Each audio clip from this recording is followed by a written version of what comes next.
Welcome everybody, and I thank you so much for being here today. So if you clicked on this webinar and you're obviously here, you have seen the title, which is How to Level Up on LinkedIn and Turn Your Connections into Clients.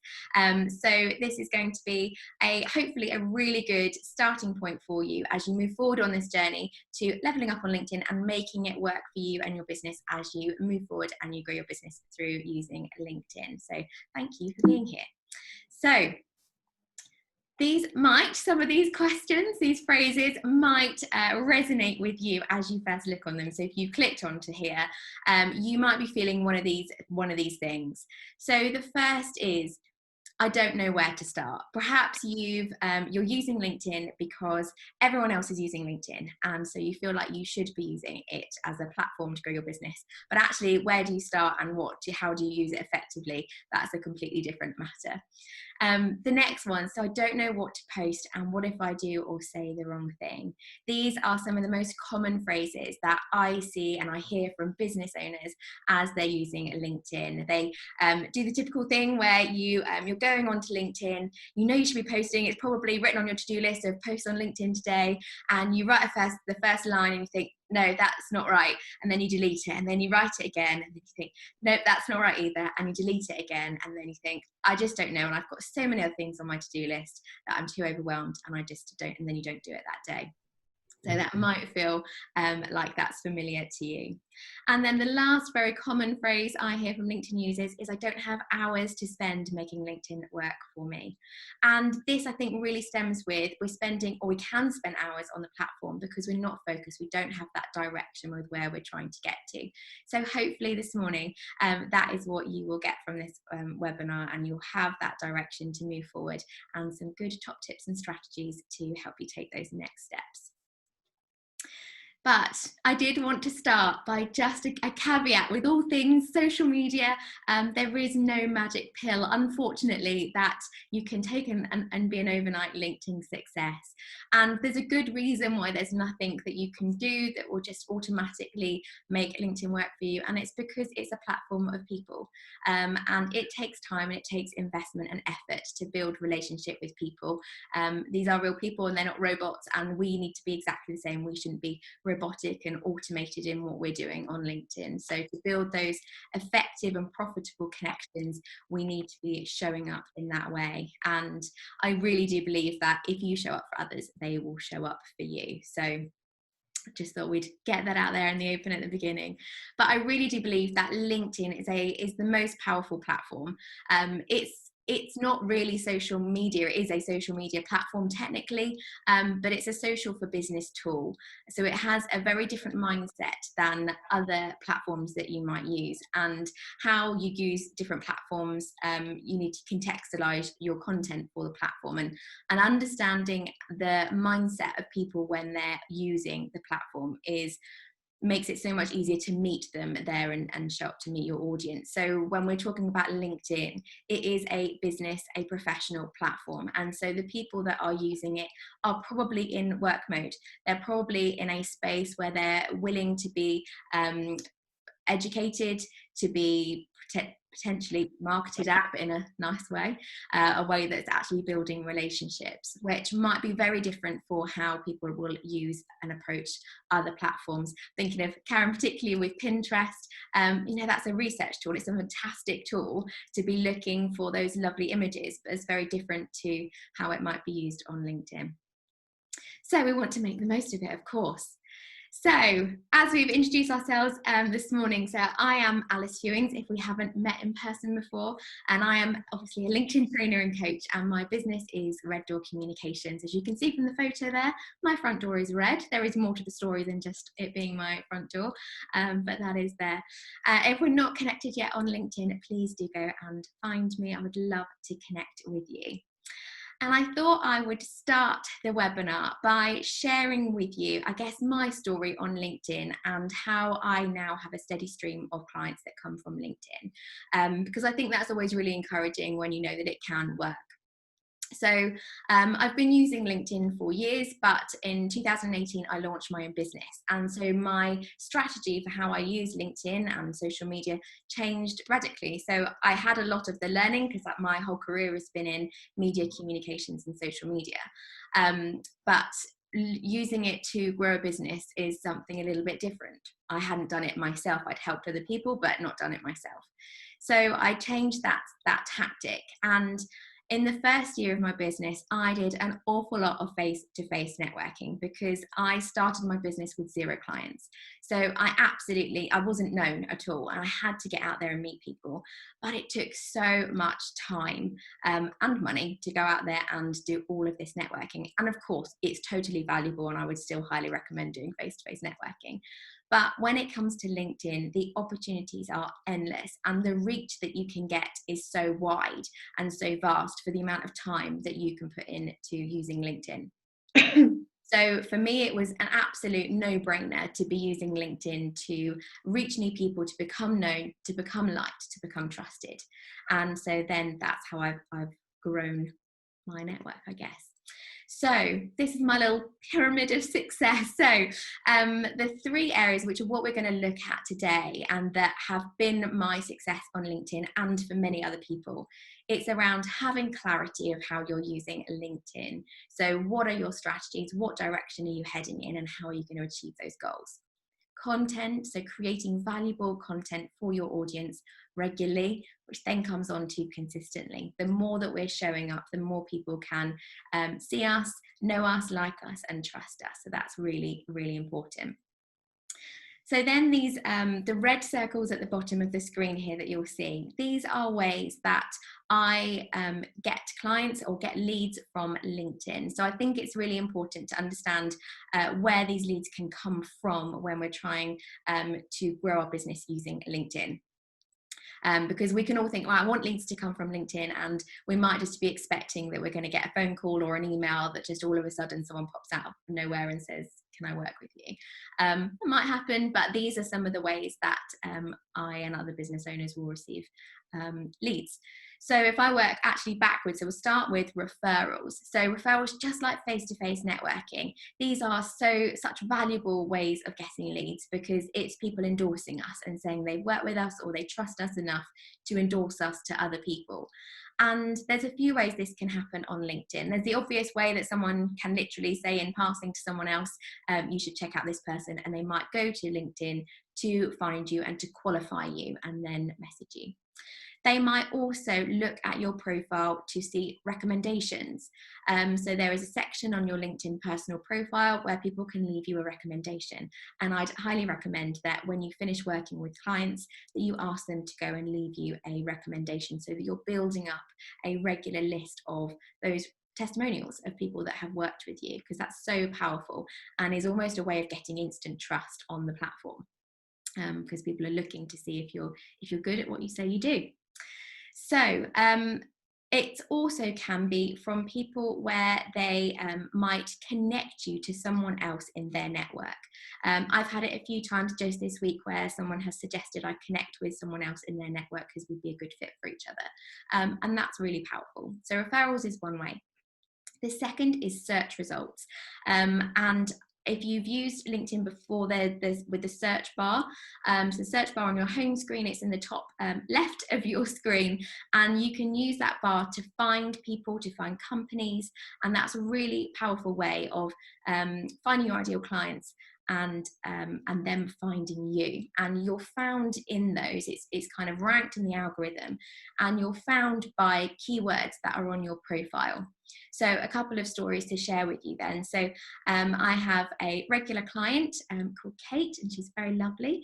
And Kate found me one day. We were third connection, so we would never really have crossed paths on LinkedIn. We don't live nearby, and Kate was searching for a LinkedIn trainer. She is a franchisor, and she brings her franchisees together a couple of times a year to do a masterclass, and she wanted a masterclass on LinkedIn for them all to help grow their businesses. So she was looking for a LinkedIn trainer. The first thing she did was put a post out to her network and said, does anybody know a LinkedIn trainer? And she kind of got tumbleweed. Nothing really happened. So then she took to the LinkedIn search bar and she searched for a LinkedIn trainer, and obviously along with a few other people, I popped up in her filtered search results. And I searched up because LinkedIn trainer, LinkedIn coach is repeated throughout my profile. But what then meant that she worked with me as opposed to the others that popped up was she looked at all of our profiles, and she just said that mine felt like it was speaking directly to her. And so she then messaged me, we set up a Zoom, and then I went with her and we've had an ongoing relationship ever since. So if it hadn't have been from keywords in my profile and her taking to the search engine to try and find someone she wanted to work with, we wouldn't have been connected. And that's, you know, been a great relationship ever since. Another one is that you can be suggested, a suggested connection to people. So if you go to your My Network tab in LinkedIn along the top of LinkedIn, there is a My Network tab, and within that, LinkedIn will suggest to you some connections that you could be good for your network. And I was one of these suggested connections to someone, because we have a mutual connection. And again, he looked at my profile, read it, and messaged me and said, I can see from your profile how important it is to have a great profile. Can you help me get a great profile? And so your profile and how it helps you show up in search results is so powerful. So I would really recommend spending some time on your profile to level that up as well, to help you appear in these search results, because that's really important. The next, and as we move along, is organic reach. So this is where you're posting, and the content that you've created and you've posted, that your audience has engaged with it in, we kind of call it a golden hour. So within that hour that you first post, LinkedIn is analyzing your content to see how well your own audience like it. So LinkedIn are really keen to make sure that all the content that's put in your newsfeed is valuable content to you, because they really, really, really want people to stay on their platform, which is why in the algorithm, if you're putting direct links to your website or other websites, LinkedIn almost like penalizes that in the algorithm, because you're suggesting to people to leave LinkedIn, and they really want people to stay on the platform.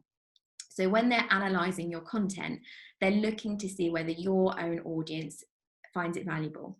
And if people have started to engage with it, it doesn't have to be tons and tons of engagement, but if people are starting to engage with it, LinkedIn will see that as this piece of content is valuable to your own network, so therefore we will boost it to a wider network.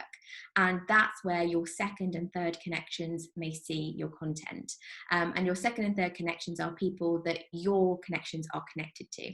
And of course, when we're thinking about nurturing our own connection network, it's not always about our ideal clients are in our own network.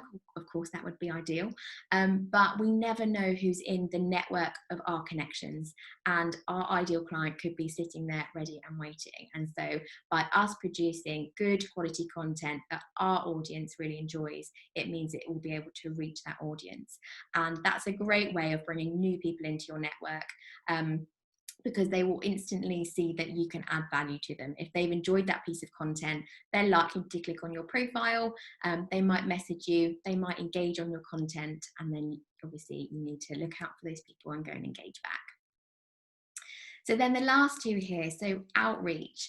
There is obviously work that can come from you going out onto the platform and finding your ideal clients. And it doesn't necessarily happen overnight. And I would say actually of all these 5 things, it's probably the one that takes the most effort, and you reap the less from it.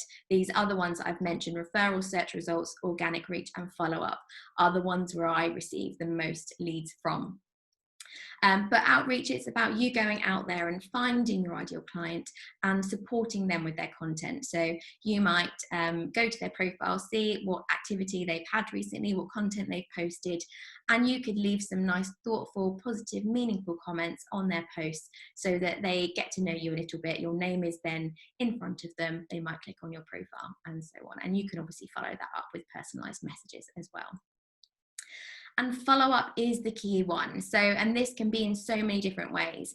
Like I mentioned with organic reach, if you've noticed that second and third connections are liking your content and leaving comments, and going to view your profile, then they may not have actually taken that next step to connect with you. But if you've noticed that, you can obviously connect with them. Leave them a personalized message that says, I've just seen that you've looked at my profile, or I've seen that you recently liked one of my recent posts. It would be great to connect with you. Because the likelihood is if they've engaged with you in one way, they might engage with you further. And again, they might have an ideal client waiting in their network if they're not one themselves. So follow-up is really, really key. So I hope that's kind of shown a little bit of how LinkedIn can work in terms of lead generation. But in today's workshop, we're going to look at, first and foremost, how we can stay focused with our LinkedIn strategy. And that really comes through the 3 C's that I've mentioned already. So clarity, content, and consistency. And then throughout, I'm going to give you some specific actions that you can take to kind of take those next steps on your journey. But I wanted to give you a little story. So I did actually share this recently. I ran a challenge recently, so I have shared this with them already. I know there's a couple of members in here, so you've already heard this story. But my childhood was spent mostly in a swimming pool. So if you ever were to find me, that's where I would be. And I was a complete water baby ever since I was like 3 months old. And I did everything from, I trained to be a lifeguard, I did synchronized swimming, I did speed training, I did distance training. And I also was really passionate about doing charity swims to raise money. And I remember when I was probably about 10 or 11, I did a charity swim for Blue Peter, a swimathon. And I had to swim, I think it was about 200 lengths of an Olympic-sized pool. And I hadn't done that distance before. It was a challenge for me. But first and foremost, I needed to have a goal. So I had a goal of what I was trying to achieve. The next thing was I needed to prepare for it. So I had trained really hard because it was a stretch for me. And although I'd never done 200 before, I'd got close to it. So I knew that it was possible. And I also needed that motivation of what was I doing it for. And I remember as I was doing this swim, I got to about that halfway point, and I remember thinking, I'm much more tired than I probably should be at this point. And I thought this is going to be a real struggle. But I was trying to motivate myself all the way along with ticking off the lengths as I did them. And I had my dad on the sidelines. My parents were always there when I was swimming, and my dad came to this one with me, and he was ticking off my lengths as I did them. And he could tell in those kind of last 50 lengths that I was getting really tired and questioning whether I could do it. I kept looking at him thinking, I'm not sure if I can do it. And so he got down off the chairs and he walked every length with me and like championed me on as I did it. And that made all the difference. So I had a goal of what I was trying to achieve. I prepared for it as much as I could, and I had a champion, and I was motivated to get that end result. And so I've shared that story with you because I think we can really relate that to our LinkedIn journeys.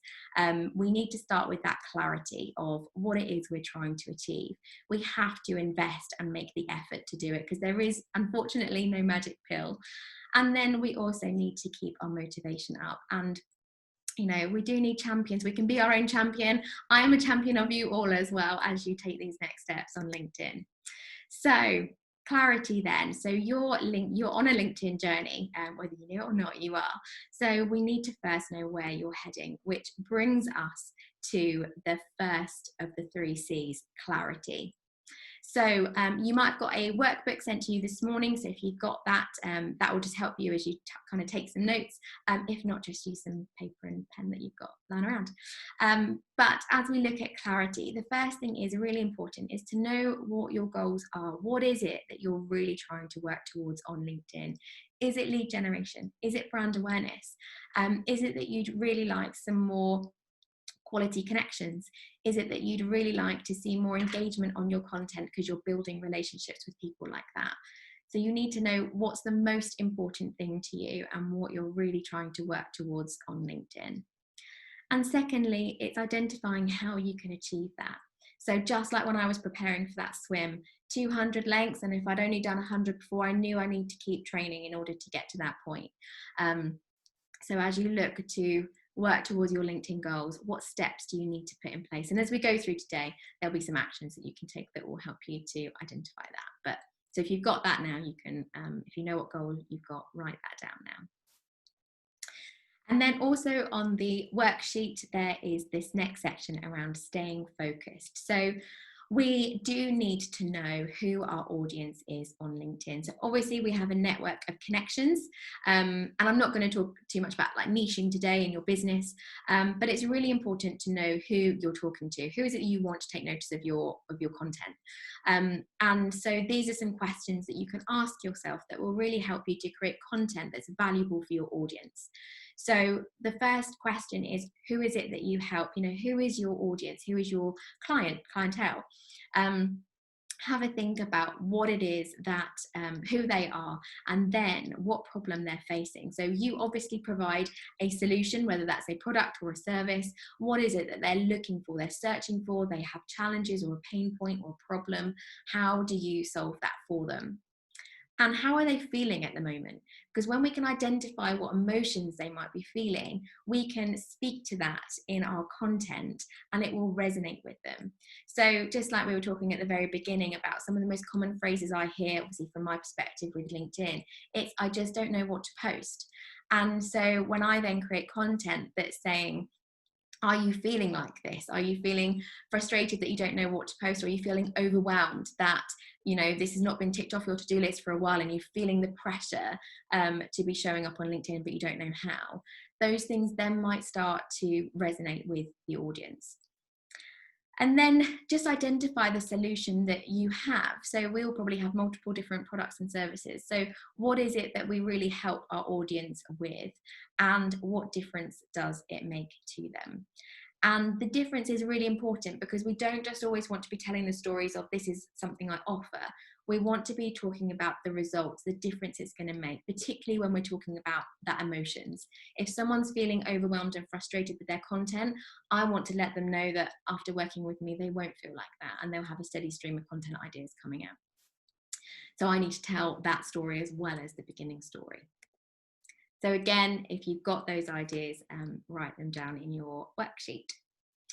But LinkedIn really is all about connection. As I mentioned at the very beginning, it's not robots, and we don't want to be automated on the platform. We want to be showing up as ourselves to meet other people as themselves in a professional light, of course, because it is LinkedIn. So we do need to keep it all business related to career related, but it's when we show up as ourselves that people can truly connect with us. And if there was one word for me that would sum up LinkedIn, it was connection. So, no. So why does LinkedIn matter then? So LinkedIn, it's changed massively over the years. Back in the day, it was definitely a place for recruitment, and you would put your CV online, and it absolutely is still a recruitment tool. But it's definitely got this other side to it now for business owners, business professionals to be there to grow their connection and their networks, and to grow their businesses through it. And I think the results from LinkedIn have seen in terms of their user numbers, how they've radically changed over the years, just from 2008 to now has increased, and they've got 675 million people using it, which means great news for us, because it means whoever it is that we're trying to attract, they're on LinkedIn. So we just need to find them. So it really is a place that we can go and demonstrate ourselves as industry experts and draw people towards us. So some of the first actions then, as we kind of look at clarity, is we can search for our ideal client. So in that search bar, you can go in and maybe search for a company that you know you'd like to work for, and it will then show you all the people that work for that company. It might be that you're looking for, you're looking to work with graphic designers, for example. And so you could search graphic designers, and then you could do the filters to reduce the geographic area, who they might have previously worked for, etc. And then you'll have a list of people, first, second, and third connections. And again, that just helps you to identify who those people are. And you can then try and build relationships with them, but it's about bringing those right people into your network. And then having a connection strategy. So I don't know how you work it at the moment. We all get connection requests come through, probably most days. And it's very easy just to go and accept them all. But actually, who are those people? Are they the right people to be bringing into our network? And there's two ways that you can have people receiving your content on LinkedIn. So you can have connections. These are people that you think are quality connections for you in your network, and who you wouldn't mind people seeing that they're in your network. There's a value to them being there. You can also follow people, and following means they'll receive your content, but you're not connected. And so there's that difference that we need to understand, of instead of just connecting and accepting with everyone that asks for us, if they're not the right person for us, actually we would rather them follow us than connect and be in our network. So I kind of asked myself a few questions when I received connection requests. I think, do I know that person? Have I met them anywhere? Or have I seen their content before on LinkedIn? Do I know they're connected with someone else? And if that's a yes, then I'll bring them into my network. Are they an ideal client? So although they're requesting to connect with me, are they my ideal client? Do I want to really bring them in and nurture that relationship? If you are someone that works with people in a geographic location, then of course geographic is going to be important for you. If I'm thinking, Scott, for you, if you don't change locks in Australia, then probably people in Australia are not going to be great connections for you. You want people that you could actually work with locally. And then I do look at shared connections. So if I really trust the shared connections that we've got, then I would think that's probably a good person to bring in. So I do try and qualify each person before I bring them in. And I have to say, I am very picky. I really, really do believe in quality over quantity. And there is a reason for that. So the better quality network you have, the more likely they are to then engage on your content, which helps you build a relationship with that person. It also helps you to, in that algorithm, be boosted to other people. If you have a lot of people who you'll never meet face to face, because potentially other countries, people that are not ideal clients, people that it's just, you're just a number to them and they're just a number to you, it doesn't mean anything. So I have to say I am quite picky, and I really do stress the quality over quantity. So those are a couple of things that you can do as you look at how you can focus and move forward with your strategy. So let's move on to the second of the 3 C's then, content. So we're going to have a quick look at types of content, what to share, and how you can tell your story. So types of content, then you've probably seen a lot of these, so I'll run through them, but LinkedIn don't specify that any of these perform better in the algorithm than another one. Some people would debate that. Videos being one of them, so do they perform better in the algorithm? No one really knows, but videos are a great way to build that connection with somebody. I actually had a one-to-one with someone just a couple of days ago talking about this exact point, that actually we can do loads and loads and loads and loads of posts, but it's the videos where someone really gets to see you and what your personality is like, how you come across, how knowledgeable you are. It can really make a difference. So you could do the odd video just to be there and meet your audience in that different way. Long form post, so this is where you're using all the characters available to you in the post so that you can tell a story. That's what they're great for, storytelling. We want to make sure there's paragraph spacing in between, because anyone on social media is scrolling, and so we don't ever want to have big blocks of text. It's too overwhelming. People think they can't read it quickly. So even though it could be the exact amount of text that would be like this, we can space it out and it might then be that length, but it just means someone can scroll, like scan read it as they are moving through. Photographs, so photos and images, uploading that with our content, it's a way to stop people scrolling in your newsfeed. And a good, I guess, top tip is, as you're scrolling through your newsfeed, try and see what's making you stop. So is it videos? Is it bright photographs? Is it photographs of people? What is it that's making you stop? Because if you can recognize what's making you stop scrolling, you can replicate the same thing for your audience. So if it's that you love to see people in their own photographs, then that's something you might have to then step out of your comfort zone a little bit and put your face on in your photos. Infographics is probably underutilized a little bit on LinkedIn, but infographics are a great way, again, of stopping people because they know they're going to get something educational from that post right from that image. And it's a great way of communicating something very quickly. Polls are a new feature. So they actually used to exist on LinkedIn in groups. They took them away and now they've brought them back. And I think they're proving very helpful for people. So you can create a question with multiple answers. And I would say to use polls so you can learn more about your audience. So for example, I did a poll, I think probably a week or so ago, and I asked people when they were on LinkedIn at the moment, because I'd really noticed that before lockdown, I had it down with when to post that, so my audience were online. I knew exactly when that would be. And during lockdown, that's completely changed. And if I post at the times I used to, it's not working. So I wanted to learn from my audience about when they were on LinkedIn. And this could be very different for your audience, but I'll share with you what mine is. So I gave them 4 options. Are you going on before 9 o'clock, so before work? Are you going on at lunchtime? Are you going on after work and in the evenings, or is it sporadic? And the most voted was sporadic, which obviously doesn't necessarily help, but it's good to understand that's what most people are doing. But very close behind was after work and evening, which really surprised me, because before lockdown, for me, it was early mornings and lunchtime were the places I would catch people. And I had hardly any votes on those two. So I learned so much from my audience, which is that actually right now, it's maybe sporadic, but actually I could hit people in that kind of evening time. So that taught me a lot about my audience so that I can better serve them. And so I think polls are a good way for that.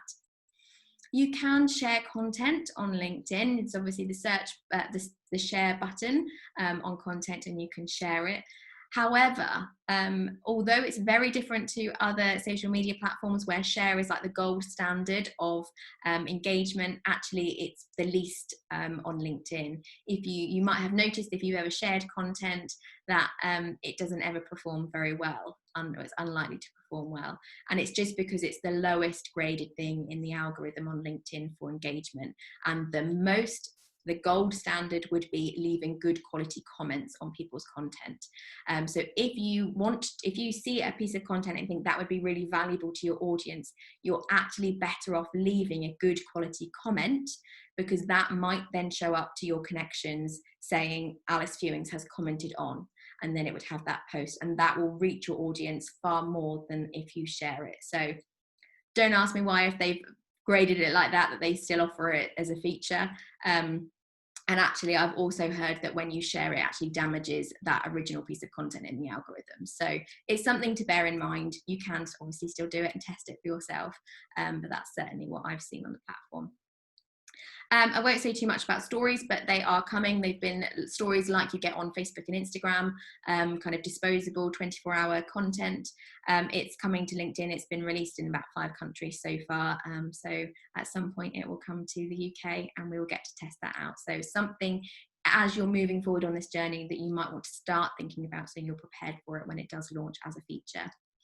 And then articles. So whether this is linking to outside articles or whether it's you've written an article to go on your profile, these are great educational pieces of content, and they don't always, if there's something viral about them, they can get picked up and obviously go and reach a wide audience. They don't always get the most engagement, but I do see them differently. So yes, you can post them. I don't write an article for it to be a piece of a post. I write it so that it's on my profile, it's on that featured section. And if someone's going through to qualify my knowledge about something, they might come across my article that way. And it just helps them to understand, I guess, my level of knowledge about something. So I view articles slightly differently. So what can you share then through those different ways? So professional expertise, industry trends, lessons learned. So these are brilliant because it will resonate with somebody. I would always recommend lessons learned come after you've obviously learned something you were struggling with, you've come out the other side and you can share that story. They usually perform very well because what you struggled with, other people will be struggling with the same thing. So company news, so that might be milestones in your company. People love to celebrate with each other on LinkedIn, and LinkedIn quite often prompt you where it says you can leave a comment. Just have a look, because sometimes it says, would you like to congratulate them? It doesn't say just leave a comment. It actually prompts you of what you might want to say to that person. So yeah, celebrating is great. Client stories.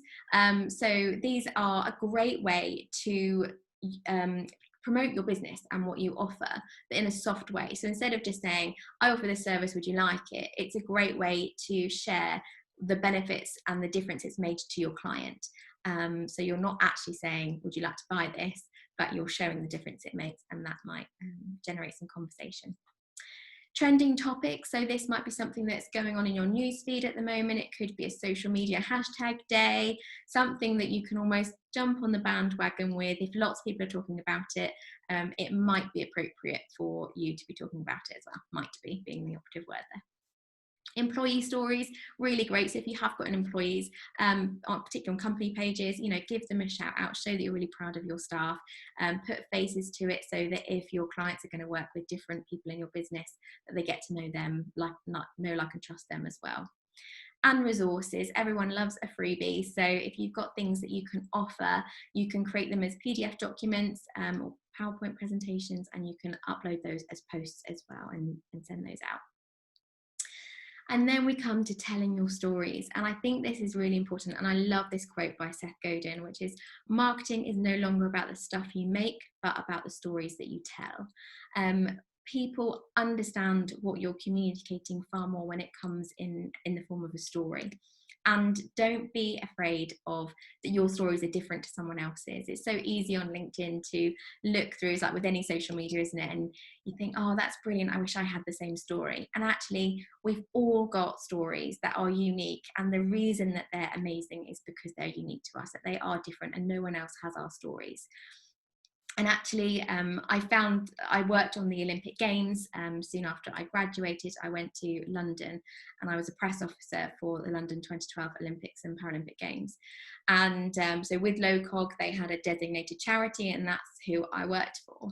And during the Olympic and Paralympic Games, I had this real, I noticed with the media, the worldwide media, they, after a few days of reporting on the games and who was winning golds and all that kind of thing, there was a real shift with they needed different angles to talk about, that they couldn't just keep going from one athlete to another or back to the sport. They had to get these different stories around the games.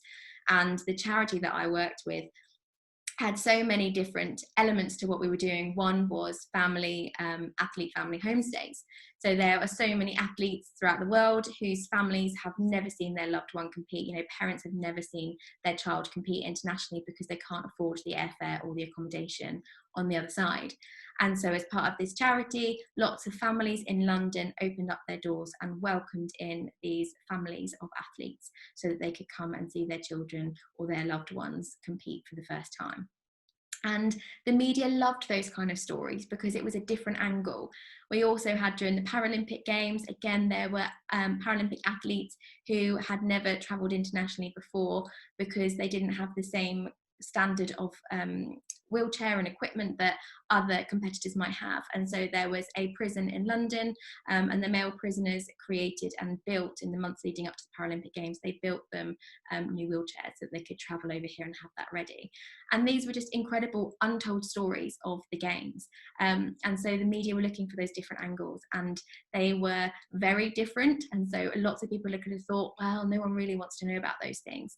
But actually, they were those different stories. They were unique and they were beautiful in their own way. So don't be afraid to tell your story because, yeah, it's priceless to you and it will really help you to connect with your audience. So taking action then with your content. So the first thing I would say is to engage on other people's content that appears in your newsfeed. And this is where you could spend just 5 minutes a day going through your newsfeed and leaving a few comments. Because when you leave a comment, I call it a digital handshake. So when you're commenting, you're leaving behind your profile picture, your name, and your headline. And it's a really nice way to put your name and your picture in front of someone, potentially for the first time, and to say to them, like, I'm here, but I'm here in a really positive way. And they'll see your name and your picture in a positive light. So it's making a great first impression. And then the more they see that, the more they're going to become familiarized with you. And then when you do send a connection request, you're not just a stranger on LinkedIn, you're actually someone they'll remember. It's also a great way, obviously, with connections that we do already have, to build those relationships. That first kind of quote I said right at the beginning about, if we show up for others, they'll show up for us. So if we invest on other people's content, they are much more likely to invest back on ours, which helps our content be boosted organically in the algorithm. Also great to reply to messages and comments when we get them on our content. I see this so often where someone's posted a piece of content on LinkedIn and then they've kind of walked away and left it. And actually, if you've got 10 people that have left a comment, they're showing up for you. And so it's great to go back and say, thank you, for commenting, ask them another question, keep getting that algorithm going for your post so that it can go wider. And it just makes them feel known, seen and heard. So it's a great way to just keep that interaction going with other people.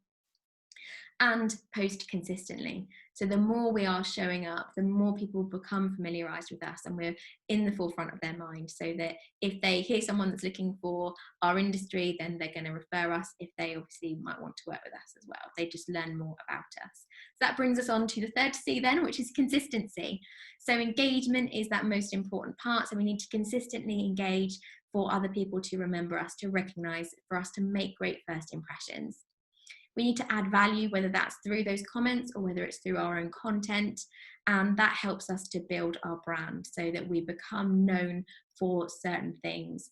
Think about the 3 words you'd want someone to describe you with, and what would those be? And do you think people are saying those things about you at the moment? We always talk about personal brand. We've all got one, whether we've designed one or not. And what are those 3 words that someone would kind of say about you behind your back, hopefully in a positive way? So that's a good thing to think about. So action then with that. So reserve time in your diary. I have time in my diary every morning to go on LinkedIn to see what new connection requests I've got, see if I've got any messages to reply to them, to post content. And I've made that time, I've put that investment there in my diary, and I don't let other things come in that way, because it's easy to think, oh, well, it's the lowest priority on our to-do list. But actually, if it's a lead generation tool for you, which, and I said at the beginning, for me, I do get a steady stream of clients from LinkedIn, that it's a very valuable tool for me. So I need to put that investment in, and you get that reward when that investment's there. And then make a content plan, so you can look forward to the next month and make a content plan of how you're going to be able to show up consistently. And when it comes to posting consistently, it's worth looking at your goals that you've got and how you're going to achieve them. Think about how often you need to post and how often you can commit to being there consistently. So if your resources allow you to show up twice a week on LinkedIn, that's absolutely fine. Just make sure that that is what you're consistently doing. So every week you've got 2 posts going out. If you think you can do more than that, then do so. So the reason we talk about how often you're posting is because if you post once, all of your connections won't see that post. A very small percentage of people will see it. So the more often you post, the more likely people will see you. So if you're posting once a week, it might be that someone in your network sees you once a month. And so if you want to be known and build that brand and get leads more quickly, you have to be showing up more often. But obviously it's really important to have that valuable content going out there. So it's just something to bear in mind, so what resources allow you to give that investment. So just have a think when you're planning your content for August, and planning takes the overwhelm out of showing up because you've already got those ideas. So if you want to take a bit of a deeper dive into these 3 areas, obviously we've gone over a strategy this morning, and if you're more interested in how to go deeper into clarity, content and consistency, I would love to invite you to join my monthly membership program. So this monthly membership is called the LinkedIn Collective, and the doors only open a couple of times a year. So it launched in January, doors have been shut and they are just reopening for new members, and I close the doors because I want to make sure that I'm really fully there for the members when they are in.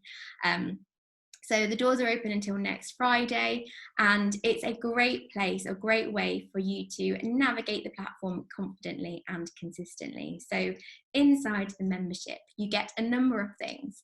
So the first is you get 20 fresh content ideas every month. So as I said right at the beginning, one of the most common phrases I hear is, I just don't know what to post. So it's not that people aren't willing to do it, it's just there's the idea generation, it is a struggle.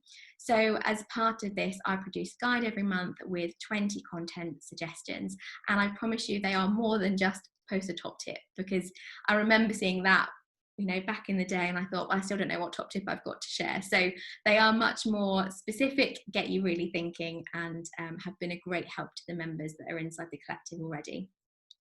There is a monthly masterclass, so you get to come to some training every month where we look at a new area within LinkedIn. So it could be a new feature, could be a strategy. For example, I just mentioned about personal brand. That was some training we did a couple of months ago around how can we create a personal brand on LinkedIn, so that it really helps to level up our business on there. There's also weekly group coaching that people are invited to attend. So every Monday morning, it's the best start to my week. We all meet together and we talk through what's happened on LinkedIn in the last week with our content. So can we learn from each other with our content, what worked well, what didn't?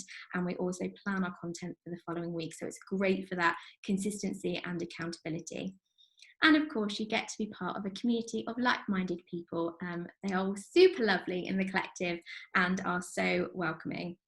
So there's just a few quotes from current members that are just coming up on the screen, who have really seen difference that it's made to them and their business. So we've had new clients, we've had one lady got 16,000 views on a post this week. Their results are really there and really showing. So I'm really proud of all the work they're putting in. And I think that's the really valuable part for me, is that I'm not doing the work for them. I'm just their champion. I'm walking alongside them as they grow their business on LinkedIn. So if you are interested, the monthly membership is £35 a month. And if you sign up by the end of play tomorrow, you get a fast action bonus, which is called the Kickstarter Kit.